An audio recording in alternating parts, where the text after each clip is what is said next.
long time, and tonight we're going to delve into two quick issues. So, James Agyenim-Boateng has been appointed or was appointed MD of SIC on the 24th of last month. A lot of the new MDs are taking office. He appears to have a peculiar problem. We are told today in his attempt to get into his new office, he could not because it appears the past managing director has locked the premises. Well, James Agyenim-Boateng went there today, or actually on Thursday, to introduce himself to the management team, and this meeting did not include the previous MD. We'll speak to Mr. Agyenim-Boateng on how he's hoping to deal with this matter, because it appears he's not been able to enter his office since he was named as the managing director of SIC. Later on, we'll get into the ad hoc committee set up by Mr. Speaker in Parliament to look at Thursday, 30th January's disturbances. So let's go on the line and speak to Mr. Agyenim-Boateng. Good evening, sir. Thanks for joining us.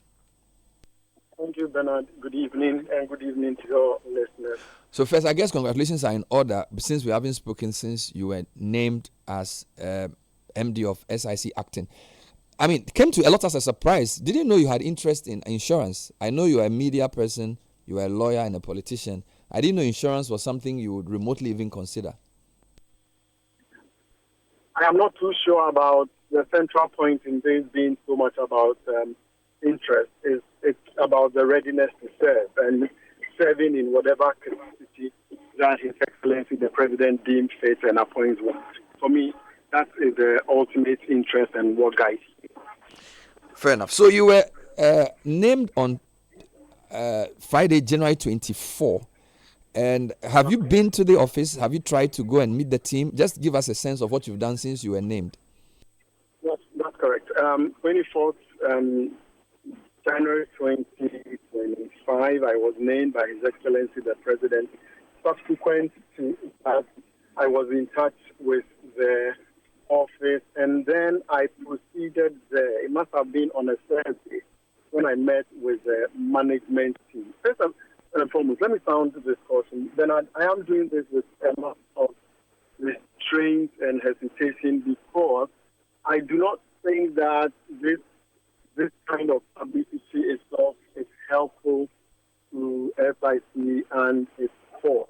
Because I understand it's a listed company and the market will be sensitive to things like this. So, and you know me, I've been very restrained about some of the observations that I have made. But to be fair, I've also enjoyed a lot of cooperation. So when I went there, I had very good introductory meetings, but it was obvious that I could not access the office from which I needed to work.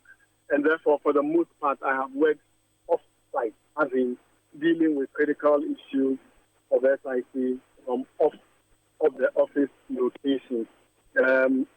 It has become apparent that the real difficulty regarding why I have not been able to access the office is because the person before me, the predecessor, has actually locked up the offices and bolted with a key. So it is strange. I mean, I have participated in a number of the transitions, some places where my own friends and people I know were appointed to their first days.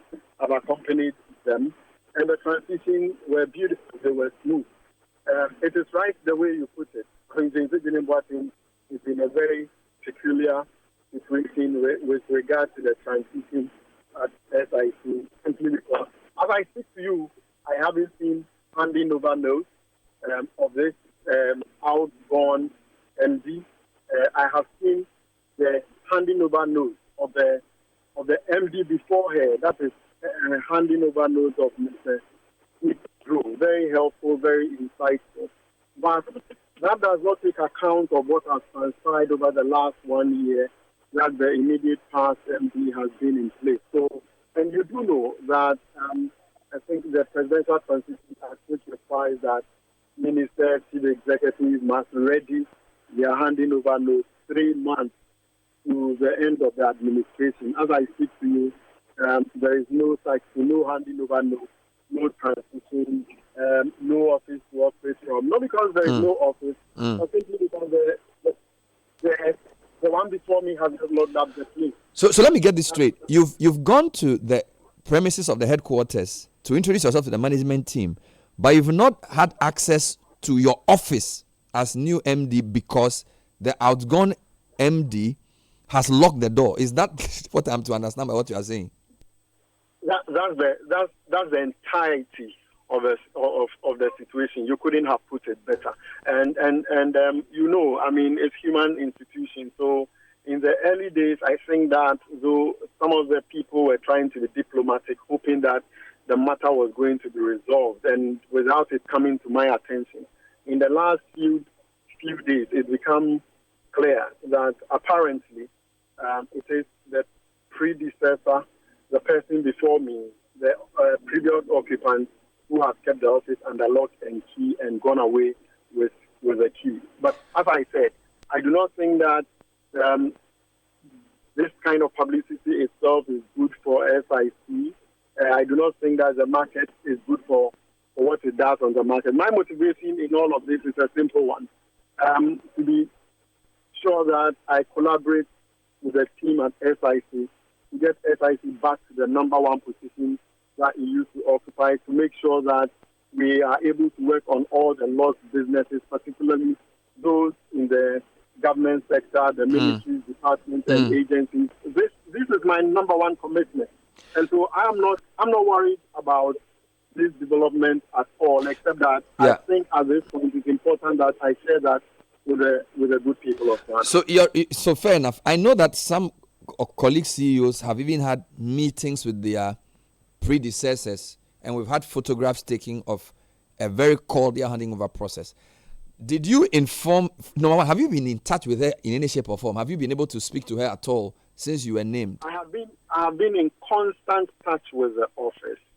I mean, as in the people in the office who make things run, as in the management team. I have not been able to reach my predecessor, and I do not know who she is. I have not been able to reach her. I have no handing over notes from her. I know absolutely nothing. So I've had to rely on the handing over notes that was given to her. Fortuitously, I chanced on that handing over notes. But as I have said, there's a gap. The period that she's been there, I'm not able to get a bird's eye view of what has transpired. And okay. What the next now, do we know if she was written to, again, because some of these letters get into the media, do you know if she was written to? I am aware that she was sufficiently and reasonably communicated to. So is the door such that it cannot be opened without the key? I mean, it sounds quite preposterous. So for a whole 2 weeks, you've not been able to enter your new office? That is correct. So it's an unbreakable door. I don't know whether, Bernard, you think that breaking it should be the way. Again, as I have said. Well, but you are the new MD. You've been appointed by the president. You have to access your office. So if they can't find the key, can't they get the carpenter to pick the lock, or is there an openable door? Bernard, this is a serious issue. You make it